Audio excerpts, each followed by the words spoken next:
10 days at Riverside, a walker I didn't want, a bag of pills I didn't recognize. I step into my own kitchen and stop. A new white pantry with a keypad. Next to it, a laminated sign, House Rules. Thermostat stays at 64 degrees. Dishes, Jenna, Damon, top shelves. Mom, bottom shelf. Groceries, if you didn't buy it, don't touch it. Late fee, if Mom is behind on utility share. My daughter smiles like a tour guide. We meal prep. It keeps things organized. My son-in-law taps the camera light in the den. Security, porch pirates. I'm still wearing hospital socks. My stitches pull when I breathe. And somebody labeled my cabinet Mom, like a cubby in preschool. That night, every beep from the keypad kept me awake. At 3 a.m., a text. Please don't touch the thermostat. It spikes the bill. Heart. I typed okay. I don't feel okay. Morning. Coffee. Mail. A white window envelope. Franklin County Recorder. Property notice. A deed-related document has been submitted referencing your property. The room tilts. I taste pennies. I call my neighbor May. She read the letter twice and said one sentence that changes everything. We're calling the Senior Justice Clinic. They think a keypad can lock me out of my own life? Watch how a county seal, a bank manager, and one deputy open every door. In the morning, I made coffee and sorted the mail. The walker squeaked a little. I'd have to oil it. I made a mental note because that's what I do. I make lists. A rash of catalogs, a postcard from a church I didn't attend inviting me to a chili cook-off, coupon mailers, and a white window envelope stamped Franklin County Recorder Property Notice. I turned it over twice before I slid it open with a butter knife. The letter was concise and unfriendly. A deed-related document has been submitted referencing your property. If you did not authorize this, contact the recorder's office. I stood there with the letter in my hand and felt the room sway left, like the house had unmoored from the foundation. I must have been breathing shallow because I tasted pennies in my mouth. My neighbor May knocked the same way she's knocked for 27 years, 3 quick taps with the side of her fist. She came in with her denim shirt rolled to her elbows and her gray hair in the same low ponytail you see at festivals and funerals and Kroger, because that's just how May wears her hair. You're back, she said, relief softening the word back like cotton. I couldn't reach Jenna until I'd already called, and I stopped talking because explaining why my own daughter hadn't picked me up from the hospital made my jaw tighten. May's eyes are the kind that pay attention without making you feel like you're under a microscope. She saw the keypad pantry. She saw the sign. I watched her practice a smile the way people do when they don't want to make you defensive. Well, she said, that's new. I held up the letter and my hand shook so hard the paper made a rattling sound. Do I need to be scared of this? Let's call before we decide what to be, she said. She pulled out her phone like a carpenter taking the right tool off the belt and dialed the number at the bottom. When she hung up, she put the phone on the counter and looked at me in a way that told me to sit without saying sit. They said someone tried to record a quitclaim deed last week. Your name plus another name. Damon Garrison. My son-in-law. I put both hands on the counter because my knees suddenly weren't the tools for standing they were the day before, and the day before that, and all the days when I climbed ladders to clean gutters because Wayne always put it off until the leaves were skeletons. May's voice shifted lower and slower, the way good teachers do when you need the speed turned down. We're calling the Senior Justice Clinic. They have an outreach office at the Count House. It's not charity. It's a service we pay for with our taxes. "You don't have to do this alone." A woman named Alyssa called back within the hour.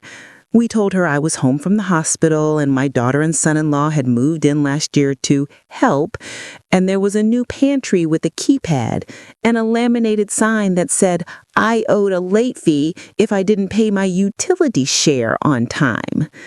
We read her the letter. She asked 3 questions so specific I could feel the shape of the help she offered. "Do you have any joint bank accounts?" "No," I said. "Then remember the day Jenna sat with me at the kitchen table and said we should link my debit card to hers for emergencies?" My stomach made a small sound all by itself. "I don't think so," I said, "but I don't know what I don't know. She's been helping me keep up." "Do you have your driver's license handy?" she asked. "We'll need a photo for the recorder, and when we meet, I'll want to check your ID against the signature on the deed. Forgers are always sloppier than they think." I said I did. "Can you meet at your house in an hour?" she said. "I'll bring forms and a notary. We'll start with the bank." When I hung up, I realized I'd been bracing my body like a person standing under a low ceiling. The ceiling rose 2 inches. Alyssa arrived in a navy blazer and sensible shoes that said she would be walking, not posing. She had a canvas bag with sticky flags and a notary stamp and a plastic file box she slid onto the oak table like she'd set up camp in kitchens 100 times. She asked me to walk her through every bill, every card, every online thing I could think of. We opened a drawer and pulled out my checkbook. I saw where someone had written checks in my handwriting without the hesitation I sometimes have now when I sign too fast. Alyssa flipped through the budget binder my daughter had made and nodded like a doctor looking at a chart. "People who control elders love binders," she said, not unkindly. "They love systems. It looks so tidy you feel crazy for disagreeing with it." May made coffee, not because any of us needed it, but because making coffee is how you keep your hands from interfering with the grief you can't fix in an afternoon. Alyssa turned each page and set aside anything that smelled like a trap. Paper with my signature photocopied and then printed in low resolution, a credit application that used the wrong middle initial, a list of mom's bills that included a $149 a month wellness club membership I have never stepped foot into because I can do a hamstring stretch with the best of them down at the senior center on Tuesdays for free. "We'll do 4 things today," Alyssa said, pressing a sticky flag to the top of my checkbook. "First, we'll freeze your credit and put alerts on the big 3. Second, we'll go to the bank and remove any authorized users, stop any recurring payments you didn't approve, and get statements for the last year. Third, we'll visit the recorder so she can flag the property and require you in person for any deed recording. Fourth, we'll make a plan for this house." "Like what?" I asked. The word house felt both too big and too small for the brown roof and cracked driveway where Wayne taught our granddaughter to draw hopscotch with sidewalk chalk. "Estate plan, power of attorney with guardrails, maybe a trust. I don't want to dump it all on you like a sack of dog food, but we'll get there." On the way to Westfield Credit Union, I realized my shoulders had moved an inch away from my ears. The bank manager led us into a side office and closed the door. He had the kind of semi-permanent smile people in customer service adopt so you won't mistake their professionalism for indifference. He was polite right until the moment he wasn't. That happened when he saw the transfers. "Mrs. Carter," he said, tapping a line with a capped pen, "this account shows recurring Cash App payments to a user named DG76 with memos like utility share and reimburse and wellness club. There are also withdrawals at a branch 20 miles away. Is that you?" "No," I said.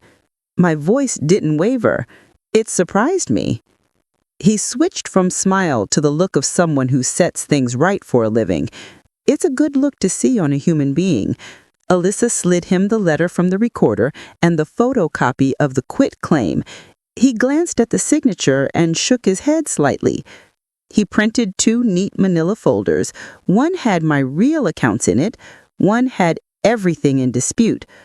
I signed a flurry of forms that would have undone me last week and felt like small fences falling into place now. At the recorder's office, a woman with short silver hair said, "I know you from church," and then stamped a red hold on any deed activity and made a copy of my driver's license so that no one could take so much as a breath in the direction of my house without seeing my picture pop up on the screen. I didn't know that was a thing you could do. Now I tell everybody. When we came home, Damon's gym bag was spread on my couch like it owned the place. The smell of eucalyptus hung in the air like a polite referee. Jenna stood by the pantry, door open, pressing the corners of a label with her fingernail. She looked up and froze when she saw Alyssa. "This is Alyssa Chang," I said, setting the manila folders on the table like a staging area. "She's with the Senior Justice Clinic." "Hi," Alyssa said, holding out her card. "We have some paperwork to talk through. Your attempt to record a quitclaim, some unauthorized transactions, and the need for a plan that doesn't rely on weaponized labels." Damon came in from the garage, saw the card, and went pale around his mouth. He's the kind of man who thinks he can talk his way around a thing if he just changes the subject a little. "Ruth Ann," he said, "I'm sure this is a misunderstanding. We set up systems because you asked us to help you. Remember how stressed you got at Christmas when the bill came? We're just trying to keep the lights on." "I can keep the lights on," I said. "I've been keeping the lights on since 1978. "Let's do this politely," Alyssa said. "We have 2 documents. The first is a notice to vacate. The second is an agreement for possession and restitution. If you sign the second, we'll pursue civil repayment and you will avoid criminal charges. If you don't, we will request a protection order for exploitation of an older adult and refer the forgery and attempted deed transfer to the prosecutor." Jenna laughed. It was the sound of a car door locking. "You do this to me." "I did this to you," I said. I felt the steadiness again, the way a person feels footing when their shoe finally bites the ice. "You put a keypad on food. You set the thermostat to 64. You wanted to add your husband to the deed of a house your father spent 30 years paying for. I moved in to take care of you," she snapped. "You moved in and started charging me a late fee," I said. May took her coffee mug to the sink, not because it was dirty, but because sometimes a person needs a job to keep them from screaming at someone else's child. Alyssa slid the papers across the table. Damon and Jenna stared at them like they were written in an alphabet invented to hurt them on purpose. "We're not signing anything today," Damon said. "You have 7 days," Alyssa said. "The sheriff's office will provide a civil standby for move-out. If you want to bring an attorney to read the agreement, that's fine. Either way, we'll be at the courthouse on the date stamped here."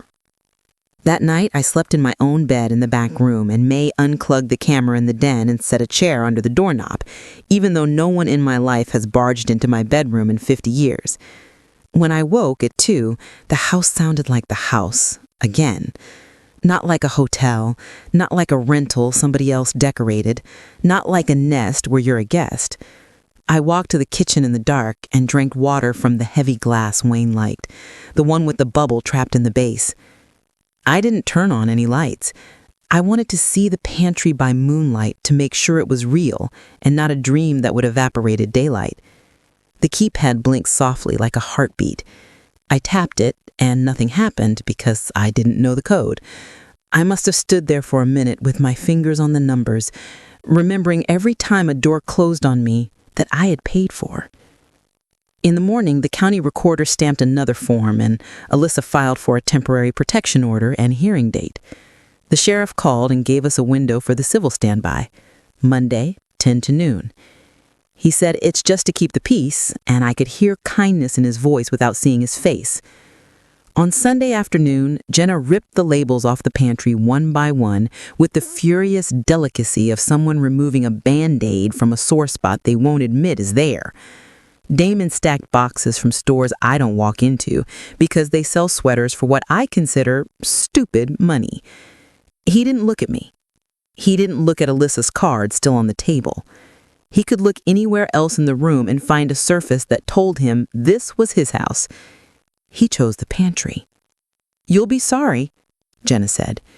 "When you need rides to doctors and your knees are worse and you forget where you left the keys and the house is quiet, you'll wish you hadn't done this." May answered for me from the doorway. "She'll call me, or she'll call the church ladies, or she'll call Uber. That's why we live in a town, sweetheart." Jenna flinched at sweetheart like May had slapped her, but I know May. She uses sweetheart the way a nurse covers you with a warm blanket at 3 a.m, because she's trying to make a hard thing soft enough to bear.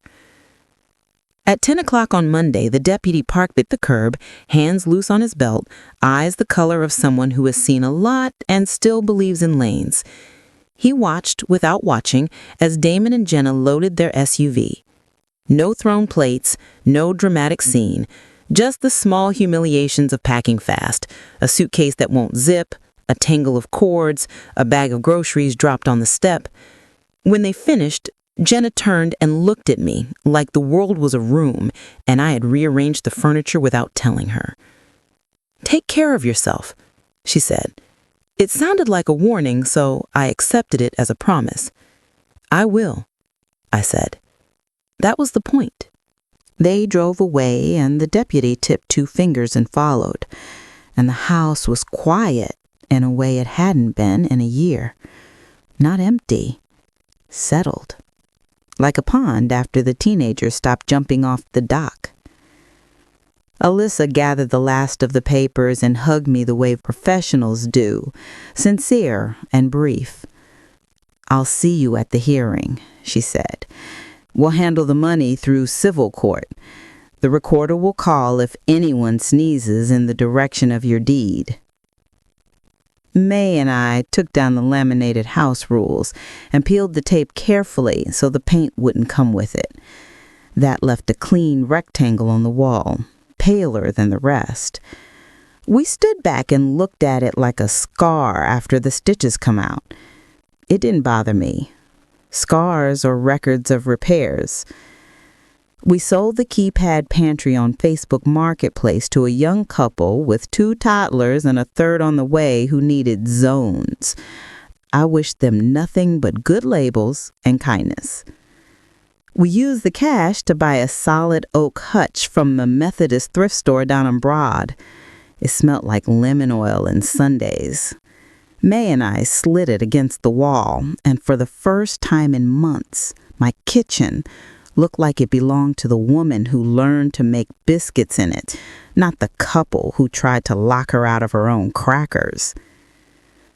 The bank reimbursed some of the fraudulent charges. Not all. Enough. I opened envelopes without nausea again. Alyssa set up a revocable living trust and a power of attorney that required me to be in the room with witnesses who knew me well enough to tell if I was being nudged. She asked who I wanted to leave the house to, and for a second, the answer rose like a habit, to Jenna. The words stuck in my throat and slid down a path that didn't look like love anymore. I told Alyssa I wanted to put the house into a scholarship fund in Wayne's name for the kids of bus drivers in our district who wanted to go to trade school. She didn't blink. She wrote it down and made it real. I pictured some kid in grease-stained coveralls holding a check with Wayne's name on it, and I felt something unclenched that had been clenched for so long, I couldn't remember what it felt like to breathe without it. I told the Meals on Wheels coordinator I wanted Tuesdays and Thursdays because those are the days May volunteers. And I told the dispatcher at the senior center I would try line dancing again, even though my foot doesn't slide like it used to. I put my name on the sign-up sheet for the community garden plot behind the library because tomatoes taste like something you earn when you pick 'em hot in the afternoon. I turned the thermostat to 70 and felt the furnace purr like a cat that forgives you for leaving all weekend. 3 months passed like a slow parade. I learned the names of my pills and stopped needing 2 of them. The blue of the camera light was gone from the den. I put a floor lamp there instead, one with a silk shade that makes the room look like a sepia photograph when the sun goes down. I sat in Wayne's recliner and read library books and fell asleep sometimes with the sound of the weather report in the background like a lullaby that doesn't rhyme. Every month, a transfer hit my account, labeled restitution. No note, no apology, just the money. Alyssa said the civil agreement was strong enough to hold if it needed to be yanked like a boat that drifts. I didn't think about yanking. I thought about the tires on my car and scheduled a rotation because Wayne would have nagged me. One Saturday in July, I was slicing lemon bars in squares so perfect you could have set a watch by them when a number I didn't recognize popped up on my phone.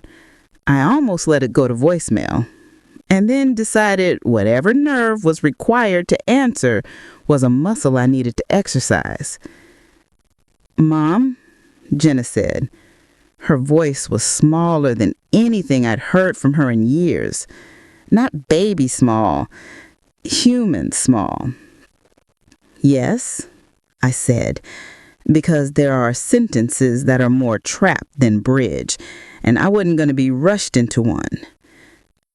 "I got the papers," she said. "I'm at the dental office now, front desk.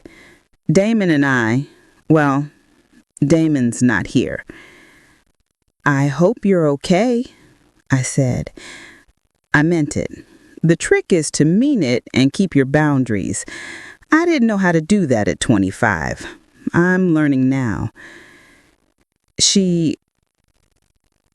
"I'm trying to be," she said. "I started therapy. Look, I'm not asking for anything. I just wanted you to know I'm making the payments. And I'm sorry, Mom. I really am. I'm not ready to see you," I said, and the words felt honest instead of cruel. "But when I am, we'll talk in Alyssa's office with ground rules. No passwords I don't know, no locks I can't open." "Okay," she whispered. "Okay." After we hung up, I poured sweet tea into plastic cups and Mallory dusted too much powdered sugar over the lemon bars on purpose. We carried plates to the backyard, and the church ladies sat in a half moon under the maple tree and argued about which brand of chocolate chips melt best in cookies for the bake sale. The neighbor kids ran through the sprinkler we dragged across the lawn. The little boy who lives 2 doors down asked if he could feed the stray cat that isn't mine. I said yes. Sometimes generosity is a hose you hold toward the afternoon and let it arc.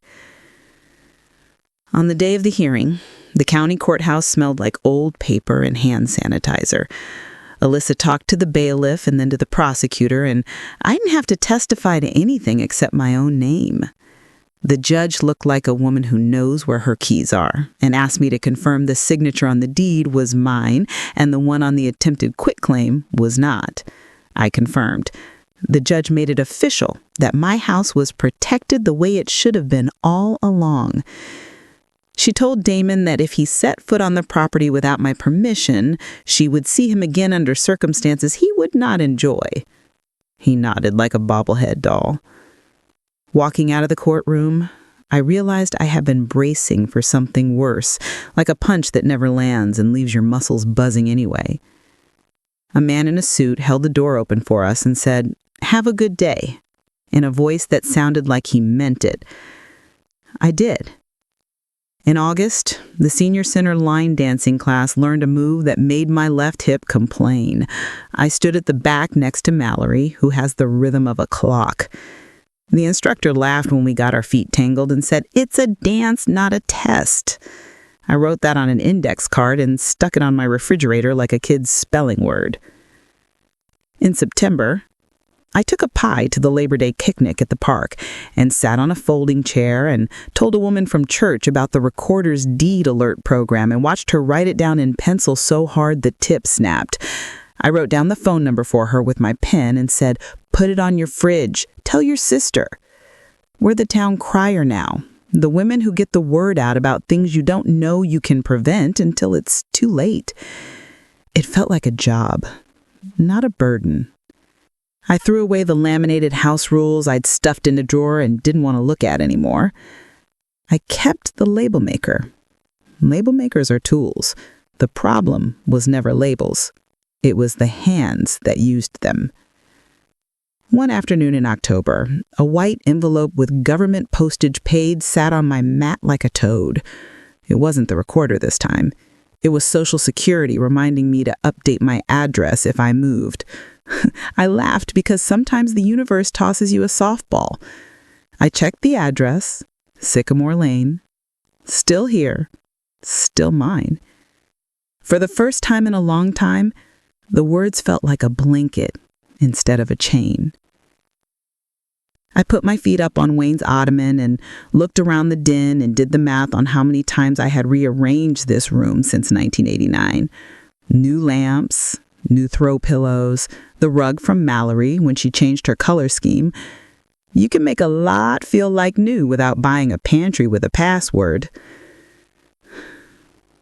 I prayed for Jenna without asking for anything specific because I have learned not to tell God how to do his job. I said her name out loud in the empty room because sometimes saying a name is a way to keep from forgetting the parts of a person that aren't the worst thing they've ever done. There was a time when she was 10 and fell asleep in the back seat with a popsicle melted across her hand, and Wayne carried her into the house without waking her. I'm allowed to remember that, and I'm allowed to say no, and I'm allowed to do both in the same day. In November, Alyssa came by with a stack of documents to sign and a bag of rolls she picked up from the bakery because lawyers are people and people know a carb when they see one. We sat at the oak table and she explained the trust again in words that felt like steps you could take without a railing. I signed and she stamped, and when we were done, she looked around my kitchen and said, "It feels different in here." I said, "It is. The air moves. Do you want to talk to other folks at the senior center about deed fraud? We're starting a little presentation night with coffee. We find people listen best over cookies." I said, "Sign me up. I make decent cookies." We put a date on the calendar.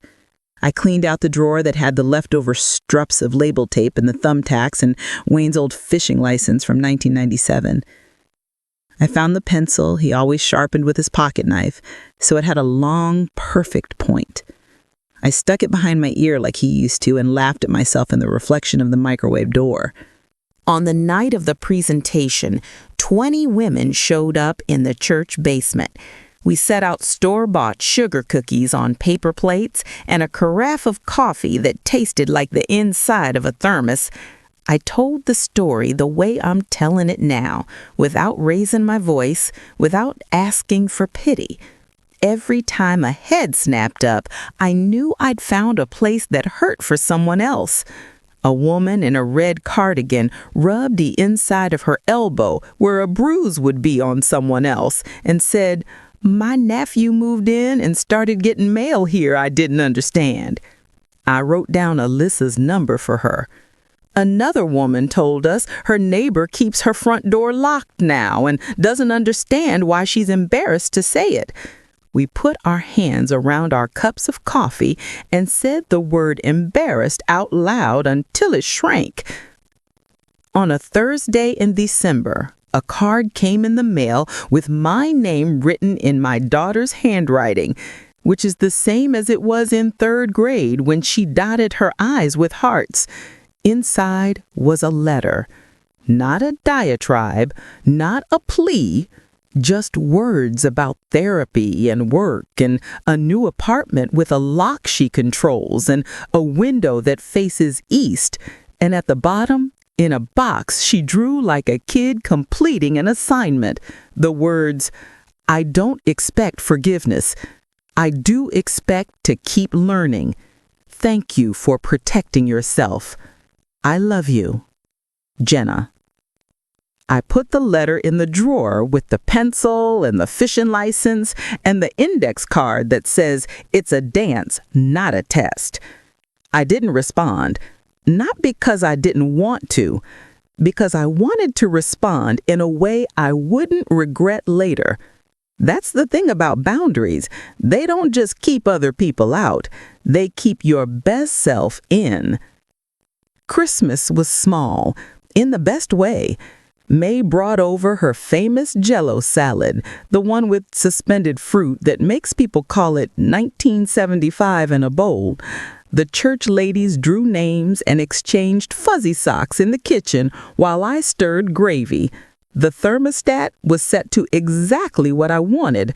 I ate a slice of pie and didn't apologize for it to a laminated sign. On New Year's Day, I walked to the park with a scarf wrapped around my face and counted dogs in sweaters. A little girl pointed at the frozen pond and asked her mother if the ducks were sleeping. "They're figuring it out," the mother said. I tucked that line in my pocket like a thank you note I didn't get to deliver. I'm telling you all of this, the cabinets and the codes and the recorder and the bank and the line dancing and the lemon bars, because if you're listening to my voice and the hair on your arm is standing up, you need to hear the most boring, beautiful sentence in the world. You are allowed to decide the temperature of your own house. You are allowed to open your own pantry. You are allowed to hand a deputy a notice to vacate and still call your child honey without letting them move back in. You are allowed to say I love you and no in the same breath and have both be true. I used to think family was the people at your table, whether the food was good or burnt. I still think that. But I have added a clause. Family is the people who do not padlock your sugar. Family is the people who bring soup when you're sick and turn the thermostat to 72 because they know stitches hurt more in the cold. Family is the neighbor who's been knocking on your back door for 27 years and knows the shape of your kitchen in the dark. Family is the lawyer who sees a fake signature and treats it like a loose nail that needs to be hammered down before it rips the floor. Family is the church lady who slides a plate of cookies closer when you speak a hard sentence and says, "We'll go with you." Sometimes I stand at the sink and watch the maple leaves move like a congregation lifting their arms and think about all the doors in the world, front doors, pantry doors, screen doors that slap in the summer, car doors that you have to lift before you shut because the hinge is tired, the doors that won't stay closed, the doors that locked on you because someone else set the code, the doors you close because you're done letting the cold in. There's a line between care and control. It's thinner than a strip of label tape and thicker than you think until the day you run your finger along it and feel the ridge. If you came to my house today, I'd feed you something sweet and send you home with leftovers in a container labeled with your name because I won't forget whose it belongs to. I'll show you the Hutchin that smells like lemon oil and my thermostat set to exactly the number that makes my shoulders drop. I'll hand you the recorder's phone number on an index card because we are each other's signposts. And if you ask me how I slept last night, I'll tell you the truth, like a woman who turned off a keypad and turned on the porch light. There is a kind of quiet you earn, not the quiet of nobody calling or the quiet of being irrelevant in your own house, the quieter quiet, the one with birds in it, the one with a neighbor's laugh through a window, the one with your own breath not catching, the one where you can hear yourself think and the sound isn't a reprimand. That's the quiet I have now. The pantry opens with a tug. It's a good hinge. It swings smooth and stays where you leave it. I keep crackers and soup on the bottom shelf because I'm not too proud to like the simple things. On the top shelf, I keep a stack of plastic cups for lemonade and a label maker without the batteries in it. Not because I'm afraid of labels, because I like knowing I get to decide what gets named and what stays plain. Some days I make tea and sit at the oak table and think about Wayne's scholarship and the kid somewhere who will fix carburetors and air conditioners and things with panels you have to unscrew. And I feel the little click inside me that says, you set something right. People ask me if I'll ever forgive my daughter. Forgiveness is not a hallway with two doors that slam shut.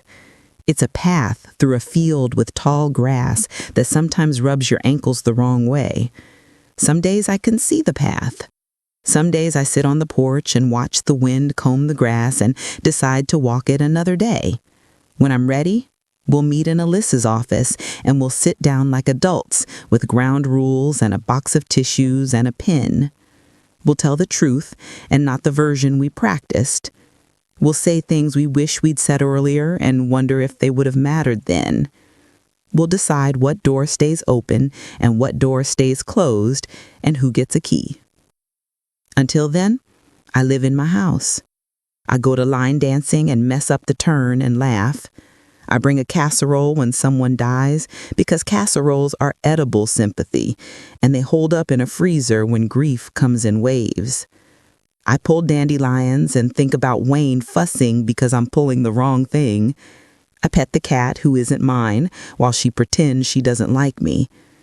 I tell the lady at the grocery store I liked her haircut, even if it's different, because different doesn't mean bad.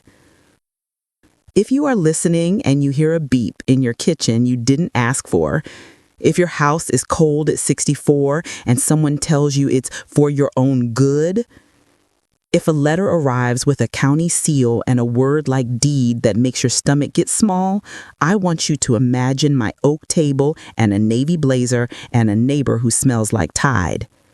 I want you to picture the deputy who says he's there to keep the peace and means it. I want you to picture my hand on a doorknob I bought with money we saved by not eating out, and then I want you to open whatever door keeps you from yourself. Sometimes the bravest thing you'll do won't look like bravery. It'll look like calling a number. It'll look like saying no thank you to a late fee in your own kitchen. It'll look like telling the truth with your inside voice. It'll look like turning your thermostat to 70 because stitches hurt more in the cold. It'll look like handing someone a notice to vacate and then going to make a pot of coffee because decisions are better with a mug in your hand. I can't give you a code for that. I can tell you the code is yours to set. I can tell you the pantry opens with a tug now, and the shelf that says Mom is a joke I tell myself because I like to laugh when something once made me cry. I can tell you the lock I hear now is the deadbolt at night when I turn it with a click that sounds like home. I can tell you that when the Sunday sun comes through the window over my sink, it paints the floor in a shape that looks like a welcome mat given to me by the light itself. You are not a guest in your own life. If someone told you you were, they were wrong. If they bought a label maker to prove it, throw the tape away and save the tool. It's handy for leftovers. Put your name on the things that feed you. Write it big. Write it neat. Stick it on the lid and slide the container in next to the milk. And say out loud, "This is mine," without explaining yourself to anyone. Then pour yourself a glass of water. The cold glass in your hand will surprise you with its weight. Take a sip. The house will breathe with you. The quiet won't accuse. And when the phone rings, let it ring twice. Answer when you're ready. Say hello like you know who you are. Say yes to the helpers. Say no to the rules that shrink you. Say goodnight to the day that tried to take your name off the deed. And then sleep with both eyes closed, because the only beeping in your kitchen will be the timer you set for brownies. And when it goes off, it will sound like what it is, a reminder that something sweet is ready.